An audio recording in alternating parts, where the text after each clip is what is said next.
Somewhere in West Africa, a government official signs an agreement. Solar panels, clean energy, a new grid. The press release says development, progress, partnership. Nobody reads page 47. Page 47 is where the real agreement begins.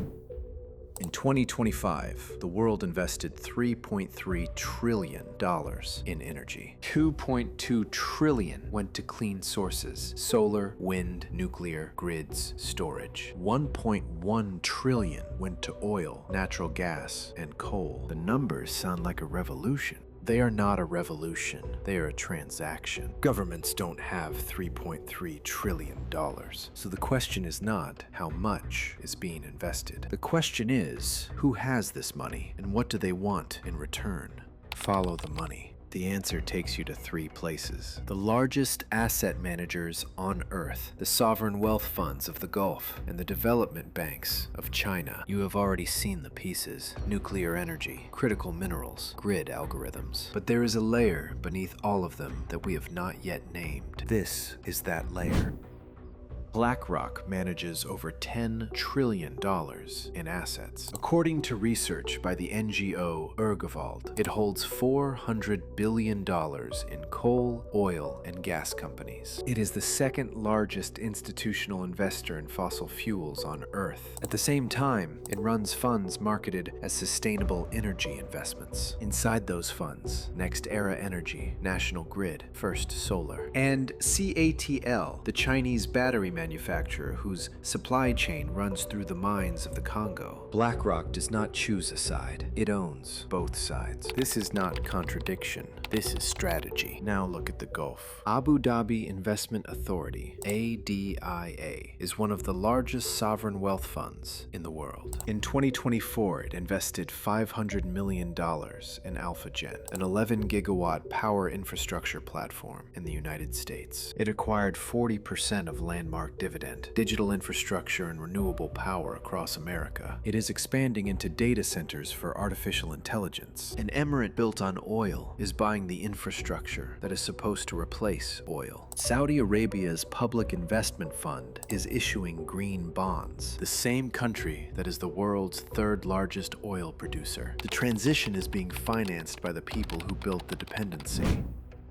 Here's what the numbers actually show. Africa has 20% of the world's population. It receives 2% of global clean energy investment. In 2025, Africa's debt servicing costs are equivalent to over 85% of its total energy investment. For every dollar Africa could invest in its own energy future, 85 cents goes to paying back debt. Who holds that debt? According to aid data, China's development banks extended $843 billion in loans to 165 countries, 44% collateralized against future commodity exports. $385 billion of that debt is hidden, not declared to international monitoring systems. The trap is not a conspiracy, it is a business model.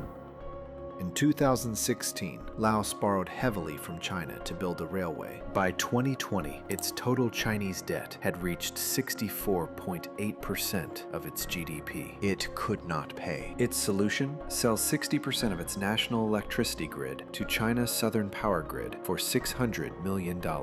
Laos did not lose a mine or an oil field. It lost control of its own power supply. Whoever controls the grid controls the country. China announced $51 billion for Africa over 3 years at the China-Africa Forum in September 2024. The European Investment Bank committed 100 billion euros in new financing, its largest in history. 33 billion went to energy inside the European Union. 9 billion went outside. These are not gifts, they are infrastructure positions. The energy transition is redrawing the map of global dependency, not eliminating it. New energy, same architecture.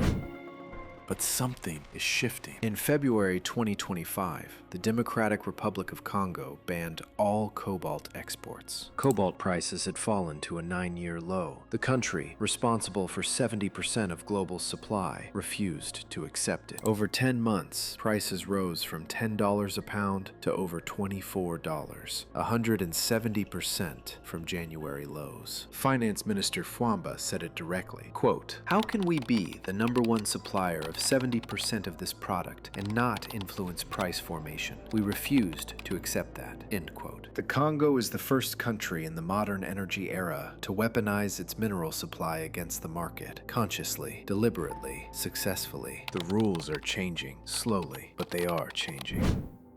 3 videos ago, we asked who controls the energy of the future: nuclear, minerals, algorithms. The answer was always the same: whoever finances the infrastructure. $3.3 trillion a year, and most of it flows from the same hands. The energy transition is real. The technology works. The planet needs it. But the architecture of power, who owns, who owes, who controls, is not changing. The question is not whether the transition will happen. The question is, who will own it when it does?